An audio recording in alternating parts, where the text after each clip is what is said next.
আমাদের শরীর ঠিক কিভাবে কাজ করে তা নিয়ে কি কখনো অবাক হয়েছেন? মানে আমাদের প্রত্যেকটা পদক্ষেপ, প্রত্যেকটা নড়াচড়ার পেছনেও যে ফিজিক্সের এমন দারুণ সব নিয়মকানুন লুকিয়ে আছে। চলুন আজ আমরা আমাদের শরীরের সেই অদৃশ্য নকশাটা নিয়েই কথা বলি। ধরুন ভারী কিছু একটা তুলতে গেলেন আর অমনি কোমরে একটা চিনচিনে ব্যথা ধরে গেল, বা অনেকক্ষণ ধরে বসে কাজ করার পর মনে হলো হাঁটুটা কেমন যেন ধরে আসছে। এগুলো তো আমাদের সবারই কম বেশি হয়ে থাকে, তাই না? আমরা হয়তো এগুলোকে তেমন পাত্তা দিই না, কিন্তু এই ছোট ছোট সংকেতগুলোর মধ্যেই কিন্তু লুকিয়ে আছে আমাদের শরীর নামের এই জটিল যন্ত্রটার অনেক বড় রহস্য। আর এই সব রহস্যের উত্তর একটাই, আর সেটা হলো বায়োমেকানিক্স। নামটা শুনতে একটু কঠিন মনে হলেও ব্যাপারটা বেশ সহজ।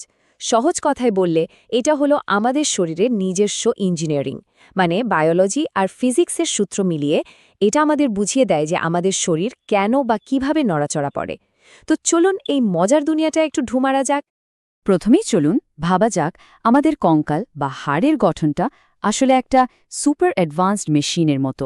এর প্রত্যেকটা হাড়, প্রত্যেকটা জয়েন্ট কিন্তু ফিজিক্সের খুব সাধারণ কিছু নিয়ম মেনেই চলে। চলুন দেখি কিভাবে।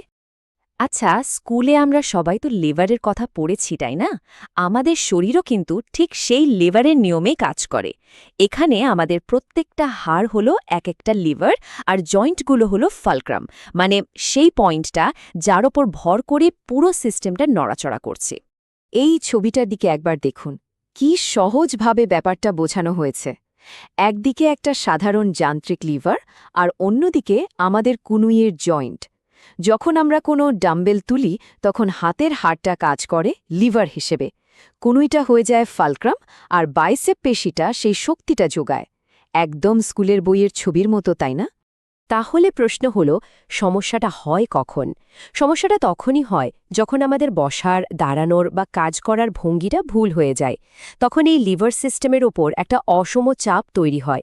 ফিজিক্সের ভাষায় একেই বলে টর্ক। এই অতিরিক্ত টর্ক বা চাপটাই কিন্তু আমাদের জয়েন্টগুলোকে আস্তে আস্তে দুর্বল করে দেয়, আর সেখান থেকেই শুরু হয় ব্যথা। বেশ, এবার চলুন কথা বলা যাক সেই অদৃশ্য শক্তিটা নিয়ে, যেটা আমাদের প্রত্যেকটা পদক্ষেপে কাজ করে চলেছে। আমরা হয়তো টেরও পাই না, কিন্তু আমাদের জয়েন্টগুলো কিন্তু সারাক্ষণ বিশাল পরিমাণ ভার বা চাপ সামলাচ্ছে। এটা কি ভাবতে পারেন? আমরা যখন একদম স্বাভাবিকভাবে হাঁটি, তখনও আমাদের হাঁটুর জয়েন্টকে শরীরের ওজনের প্রায় ১.৫ গুণ চাপ সামলাতে হয়। আর যখন দৌড়াই বা লাফঝাপ করি, তখন তো এই চাপ আরও কয়েক গুণ বেড়ে যায়। ব্যাপারটা সত্যি অবিশ্বাস্য। এখন প্রশ্ন হলো, শরীর এই বিশাল চাপটা সামলায় কিভাবে? দেখুন, একটা সুস্থ শরীরে এই ভারটা বিভিন্ন মাসেলের মধ্যে খুব সুন্দরভাবে ভাগ হয়ে যায়। যেমনটা এই চার্টে দেখা যাচ্ছে, বড় বা প্রধান মাসেলগুলো প্রায় ৭৫% ভার নিয়ে নেয়। বায়োমেকানিক্স ব্যবহার করে একজন ফিজিওথেরাপিস্ট ঠিক এটাই দেখেন যে এই ভাগাভাগির কাজটা ঠিকঠাক হচ্ছে কিনা। কিন্তু কি হয় যখন এই ভার বন্টনের সিস্টেমটা ঠিকমতো কাজ করে না? তখন আমাদের শরীর একটা জোড়াতালি দিয়ে কাজ চালানোর চেষ্টা করে, মানে একটা পেশির কাজ অন্য আর একটা পেশিকে দিয়ে করিয়ে নেয়। আর এখান থেকেই কিন্তু দীর্ঘমেয়াদী একটা বড় সমস্যা শুরু হয়। এই স্লাইডে দেখুন, পুরো প্রক্রিয়াটা কি সুন্দর করে দেখানো হয়েছে। ধরুন কোনো একটা কারণে আপনার একটা মুখ্যপেশি দুর্বল হয়ে গেল। তখন শরীর কি করে?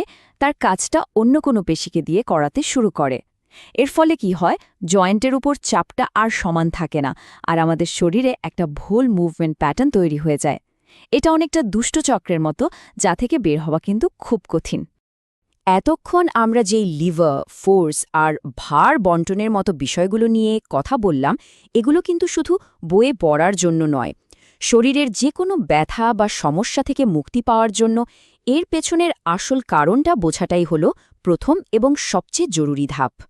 যখন একজন ফিজিওথেরাপিস্ট ঠিকঠাক বুঝতে পারেন যে কোন পেশিটা দুর্বল হয়ে পড়েছে বা কোন জয়েন্টে বেশি চাপ পড়ছে, ঠিক তখনই তিনি একটা সঠিক চিকিৎসার প্ল্যান করতে পারেন। যেমন ধরুন, হাঁটুর ব্যথার আসল কারণ হয়তো হাঁটুতে নেই, বরং কোমরের কোনো দুর্বল পেশিতে লুকিয়ে আছে।